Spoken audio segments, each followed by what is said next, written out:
The winter air in the city was sharp and merciless, stinging the skin like tiny needles. Snow clung to the cracked sidewalks, turning into murky slush with each passing car.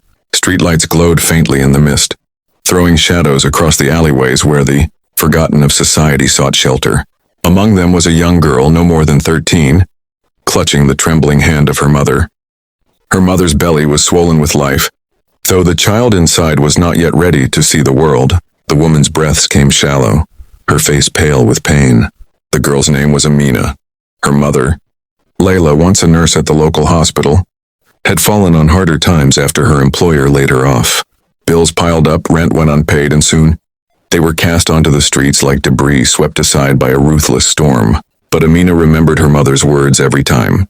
Despair threatened to swallow her. "We are worth more than what the world thinks of us.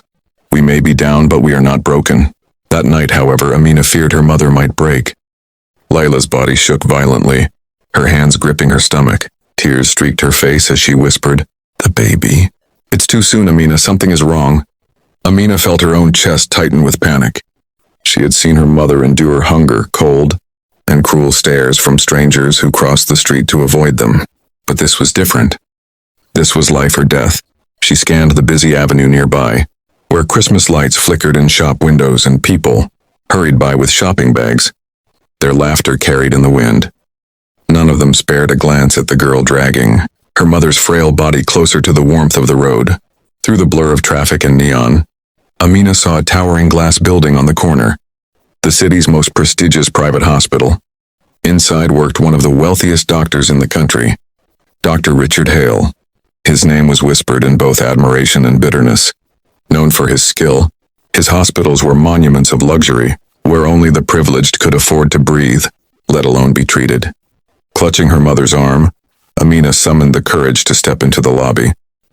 The polished marble floor reflected the golden chandeliers overhead. The receptionist's eyes flicked up, instantly narrowing at the sight of the ragged girl and her collapsing mother. "You can't be here," the receptionist snapped. "This hospital isn't a shelter." "Please," Amina pleaded, her voice cracking. "My mom, she's pregnant. She's in pain. She's going to die." The receptionist shook her head. "If you can't pay, there's nothing we can do. Try the public clinic downtown." The girl's heart sank. She wanted to scream, to fight, but her mother's labored gasps forced her to swallow her anger. She looked around desperately, and then she saw him, Dr. Hale himself, stepping out of the elevator with his crisp suit and white coat draped over one arm. His presence filled the room like gravity. His hair, streaked with silver, reflected the fluorescent lights, and his sharp eyes scanned the lobby with calculated indifference. Amina ran toward him before anyone could stop her. "Doctor, please. Please help my mom. She's pregnant. She's dying." The security guard reached to pull her back, but Hale raised a hand, his gaze fixed on the trembling child before him. Something in her eyes, raw desperation, unfiltered truth, made him pause. He crouched down to her level, studying her face, then shifted his gaze to the frail woman slumped against the wall. "She needs help immediately," he said with authority, his voice cutting through the receptionist's protests. "Get a stretcher, now." The staff scrambled, torn between obedience and disdain. Within moments, Layla was rushed into an emergency room. Amina followed closely, clutching her mother's hand as machines beeped and nurses hurried. Dr. Hale stood at the foot of the bed, issuing commands. His voice was calm but firm, honed by years of saving lives. Yet as he examined Layla, his brows furrowed. Her condition was more complicated than he expected. There were old scars on her arms, signs of untreated medical issues, malnutrition. He turned to Amina. "How long has your mother been like this?" "We've been on the streets for months," she whispered. She didn't want anyone to know. She always said she would find a way back." The weight of those words pressed against Hale's chest. For a moment he saw beyond the patient. He saw the injustice carved into her body. He saw a woman who had once dedicated her life to healing others, now abandoned because she could no longer afford to heal herself. Hours passed as Hale worked tirelessly, his hands steady, his focus unwavering. The baby's heartbeat faltered, then returned, fragile but alive. Layla hovered between life and death, but finally the monitors steadied. She was weak, but she would live. The unborn child, too, was safe for now. Exhausted, Amina sat beside her mother's bed, clutching her hand, whispering prayers of gratitude. She looked up as Hale entered quietly, pulling off his gloves. His face betrayed a rare softness. "She's stable," he said gently. But it was close. Too close. Amina's eyes brimmed with tears. "Thank you, doctor. Thank you for saving her." Hale nodded but did not leave. Something about this case gnawed at him, a question he couldn't shake. He asked Amina about their past, and she told him everything. Her mother's job at the hospital, the layoff, the eviction, the endless nights on the streets, the cruel stares, the silence of neighbors who once smiled but now pretended not to know them. The more she spoke, the heavier Hale's chest grew. He was a man of science, not sentiment. Yet here was a story that no textbook could explain. Here was a reflection of a society that measured worth by bank accounts, not by dignity or humanity. When he stepped out of the room, Hale didn't go home. Instead, he went to his office and pulled out the old hospital employment records. It didn't take him long to find Layla's name. What he discovered shocked him to his core. She had been one of the most dedicated nurses in the city, working overtime, mentoring new recruits, and once even saving a patient's life when a surgeon hesitated. She was praised in evaluation after evaluation until the year the hospital cut costs. Her department was downsized. She was dismissed without severance, her pension frozen in disputes. The very institution that once relied on her skills had turned its back the moment.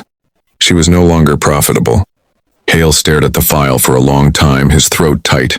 For the first time in decades, he felt ashamed, not of himself, but of the system he had built his fortune within. A system that valued profit over people. A system that left women like Layla to die in the cold.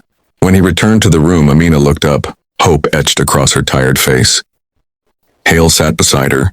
"Your mother deserves better than this," he said quietly. "And so do you."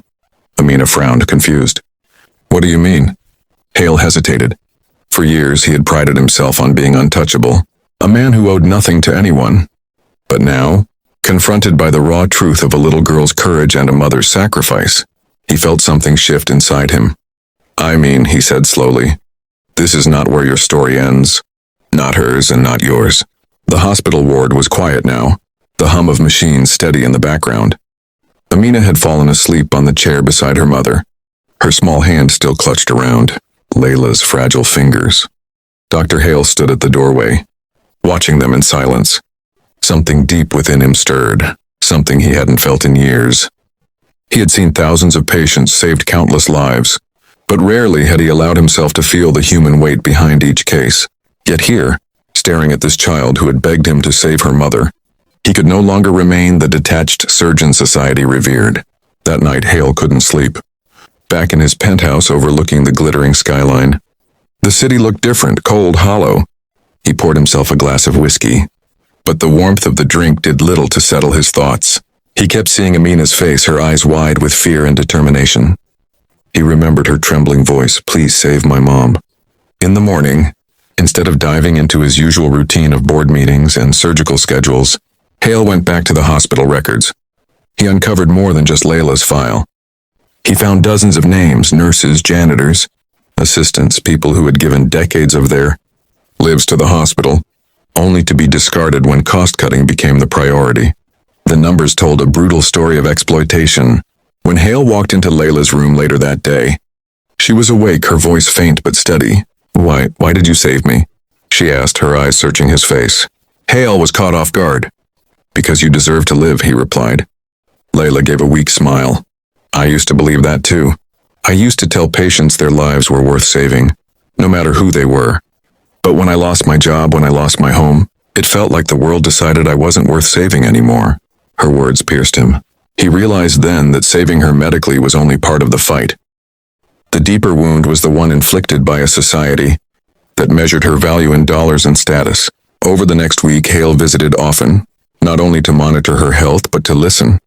He heard about the nights she and Amina slept under bridges, the times they were turned away from shelters, the humiliation of being invisible to those who once called her nurse. Each detail shook him further from the insulated world he had built around himself. Meanwhile, whispers spread among the hospital staff. Some mocked the billionaire doctor's sudden interest in a homeless black woman. Others suspected there was more to the story. Discrimination had long lurked in the halls of that hospital, subtle yet sharp, and Hale began to see it clearly for the first time. The way nurses of color were passed over for promotions, the way poorer patients were given minimal care, while wealthy donors were treated like royalty. It was a system he had benefited from but never questioned. One evening, Amina asked him directly, "Doctor, will we have to go back to the streets when Mom gets better?" Hale felt a lump in his throat. For a man who had everything, cars, houses, prestige, he had no easy answer to a child asking only for shelter. He realized then that his responsibility could not end at the operating table. A week later, he called a press conference. The city was shocked. Cameras flashed as Dr. Richard Hale, usually a figure of polished detachment, stood at the podium with Amina and Layla beside him. His words carried a weight that silenced even his critics. "For too long," he began, "our healthcare system has turned its back on the very people who built it. Dedicated nurses, workers, mothers, discarded when they no longer serve profit. This woman, Layla, nearly died because she was denied the care she had once provided to others. Her daughter, Amina, begged me to save her because no one else would listen. That should shame us all." Gasps rippled through the crowd. Hale continued, his voice steady. "From this day forward, I am establishing a foundation in Layla's name, dedicated to providing free healthcare and housing support for families abandoned by the system. My hospitals will no longer be palaces for the privileged alone. If I am to be remembered as a doctor, let it be for serving humanity, not wealth." The announcement made headlines nationwide. Some praised him as a visionary. Others called it a publicity stunt. But for Amina, it was proof that her voice, small, desperate, trembling, had broken through walls of power. In the months that followed, Layla's health improved. With proper nutrition and care, her pregnancy stabilized. When the day came, she gave birth to a healthy baby boy, tears streaming down her face as she held him close. "His name will be Justice," she whispered, her voice full of quiet triumph. Dr. Hale was there too, standing at the foot of the bed, humbled in a way he never thought possible. He wasn't just a doctor anymore. He had become part of their story and they of his. But change didn't come without resistance. Hospital executives pushed back against Hale's reforms. Wealthy patients threatened to take their money elsewhere. Yet Hale stood firm. He had seen too much, learned too much to turn back. He reminded them all that dignity was not a luxury. It was a right. And slowly, others began to follow his lead. For Amina, life transformed in ways she could scarcely believe. She went back to school, no longer the girl hiding in alleyways, but a young student who walked proudly into her classroom. Her teachers noticed her brilliance, her classmates admired her resilience. At night, when she looked at her baby brother sleeping peacefully in the crib, she knew their struggle had not been in vain. As for Layla, she returned to the hospital, not as a patient, but as a consultant nurse for Hale's foundation. Her experience on both sides of the system made her voice invaluable.